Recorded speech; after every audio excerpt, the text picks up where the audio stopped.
Hey, what's up? This is John, and today I'm going to be talking about the entire package from Vinegar Syndrome for July 2023. How many times we've told of you and me? How many people understand what's inside the heart of man? All the secrets look and way, all the words we never say.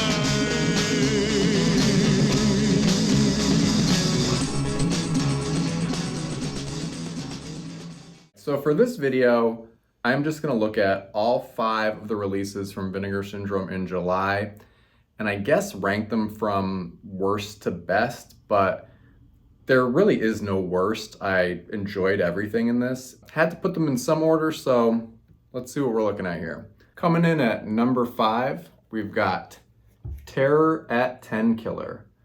So this one starts off pretty hard. There's a throat slashing at night where a killer comes out, kills a woman, throws her body in the trunk, dumps it in the river, and it's kind of an eye-opening scene that makes you go, okay, this movie might be pretty badass. And this is pretty quickly followed by another killing where we actually learn the identity of the killer.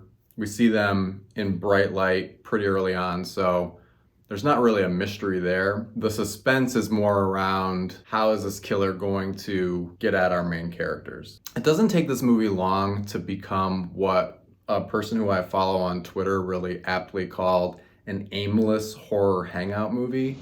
Don't you ever get bored without other kids around? Not really. Which is totally fine. There's actually a really good friendship between the two female lead characters that's just kind of nice to see, and that you don't see a ton of in 80s slashers, at least not to the extent in this movie, where it's just two women looking out for each other in a world where you really can't trust any man in the movie. Even the nicest guy in the movie is pretty much a dirtbag, and there's not a ton of characters in the movie. It's sort of these women versus every man in it to some degree. Those two sweet little old things are going to get mighty lonesome out here without anybody taking care of them.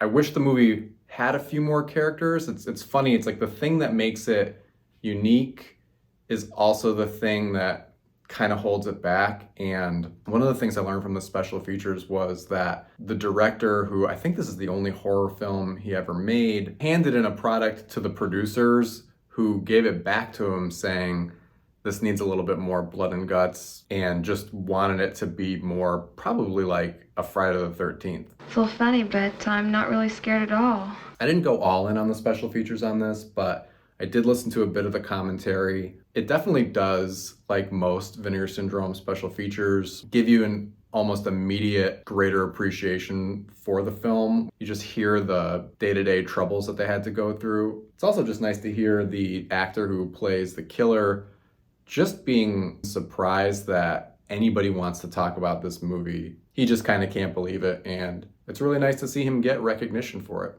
I also enjoyed the music in the film, and the gore in it, while used kind of sparingly, is pretty effective whenever it's on screen. And if you've seen the film, you know there's one special effect involving an arm that is pretty memorable and really gnarly. So overall, I would say Terror at Tenkiller is one that I'd probably wait for a sale for. I enjoyed it as part of this package, but I don't think there's any rush to see it necessarily. All right, coming in at number 4, we've got Delirium. Delirium is another movie that reveals its killer very early. There is no question as to who the killer is. It's more of a game of how close are the police going to get to this killer, and how close is this killer going to get to the police. At some point during the movie, right when you think they're about to nail this person, another murder happens that couldn't possibly be committed by the same person. One thing that makes this movie feel kind of feverish is that characters tend to react either not very strongly to certain things that are kind of shocking, or very strongly to things that seem kind of mundane. There doesn't seem to be a whole lot of concern about this dungeon in the basement of this house, even when police see it. And then there's other things that happen that drive characters to this sweaty, heavy breathing intensity in moments that you really wouldn't expect. Also, to kind of offset some grisly and weird subject matter, the music in this movie is very groovy. It seems like something that Austin Powers would have a great time listening to.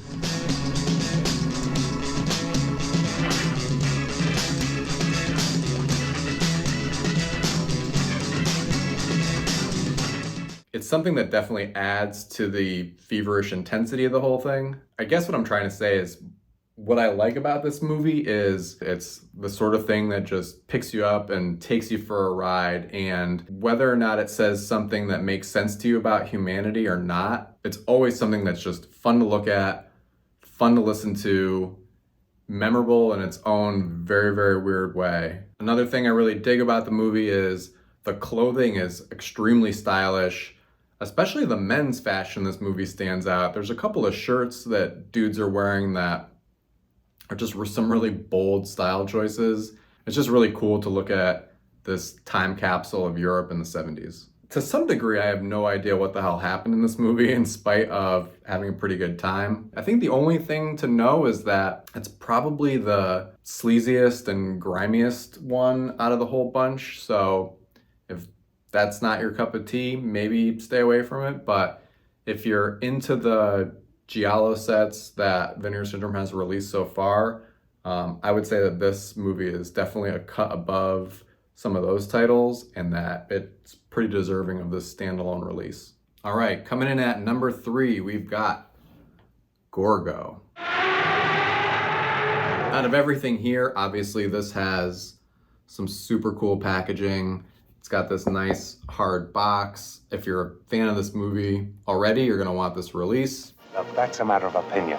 One thing that I didn't show before is this very cool poster by the same artist, Matt Frank, of Gorgo that you get inside. I've never seen the like of this before. This movie was a quick and simple 77 minutes. It's pretty action-packed. It gets right to the point. This prehistoric creature comes out of the ocean.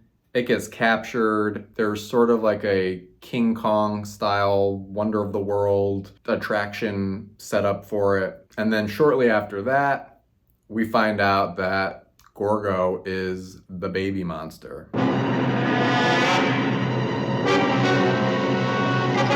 They do a really good job at making you feel sorry for Gorgo, where there ends up being enough sympathy built up that when this other monster comes through and just totally destroys London, you're kind of on its side. The major destruction in this movie and the special effects are all awesome. The restoration makes everything look great. And even though there's like a total mix of miniatures and tons of extras running around in terror, everything looks really cohesive. And I don't think it's a movie that suffers from having a 4K restoration, where seeing these special effects in high definition just makes them look cooler. This movie definitely has a couple of really squirmy, claustrophobic sequences that you couldn't get me anywhere near. There's a scene when one of the heroes goes down in a submersible before they've captured the creature, and this thing is the oldest, clunkiest looking, you could never get me inside it kind of contraption. Similarly, later, when the monster is attacking the city, there's some people that flee into the subway.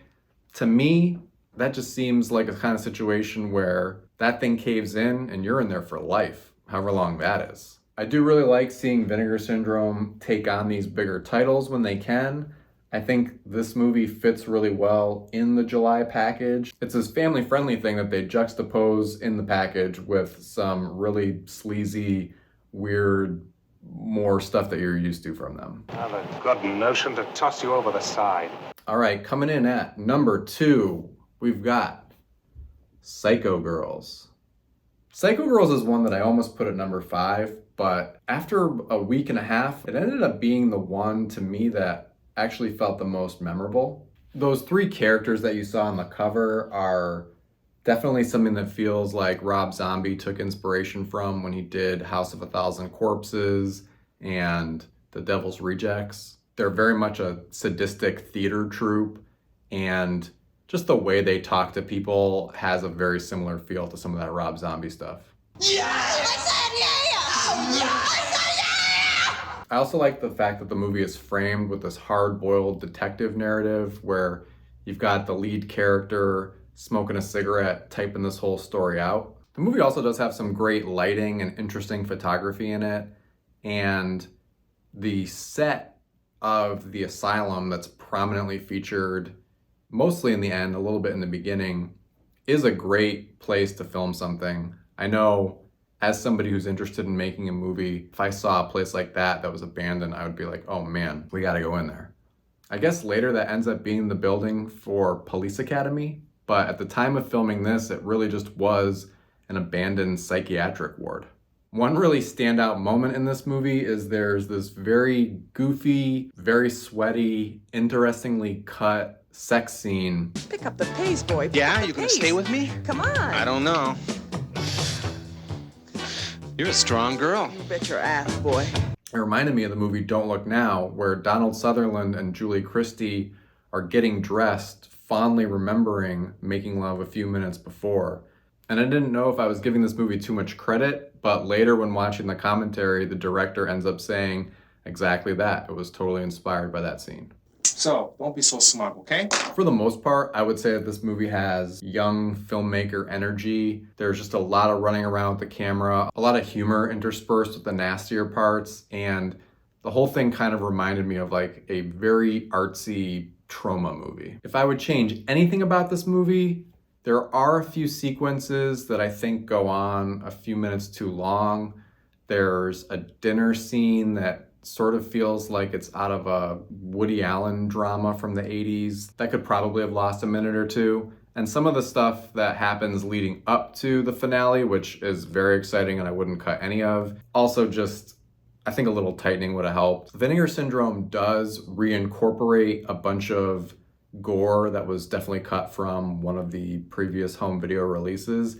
That I'm really glad is in there because otherwise this movie wouldn't have had as much punch to it. And while the materials they had to use are video inserts, all in all it was a good match and wasn't too distracting, and I would just rather have that stuff than not. Try to remember that a human mind is just as susceptible to a disease as is the body. I'd say out of the whole stack, this is maybe the one that feels most representative of the brand, at least as I think of it, and feels like it could be one of the few releases from this year that are later considered, Vinegar Syndrome classics.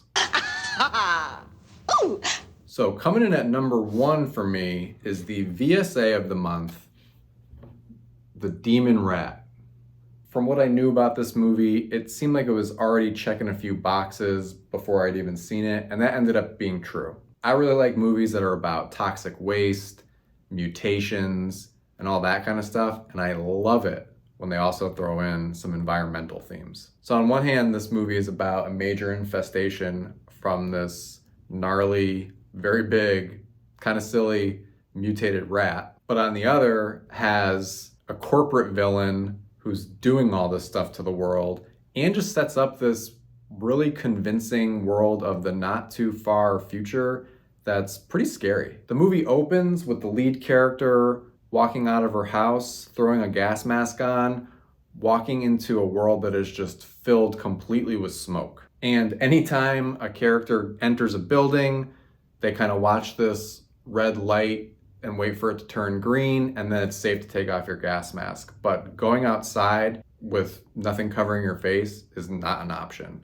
So seeing people in masks is nothing new after experiencing the pandemic, and that's maybe the first thought I had when I saw somebody in a gas mask. But then you've also got this summer, which in America has been extremely hot, and there is this sense of, I don't even know if I can go outside today. So all those ideas are playing in your head as you're watching this far worse, but not entirely unlikely future where we have just continued to pollute the air and the earth, and this is what we're left with. There's also some really heartbreaking scenes in this movie where school children are learning about animals that have gone extinct due to humans. And hearing children read a list of animals that are no longer with us is very hard to hear.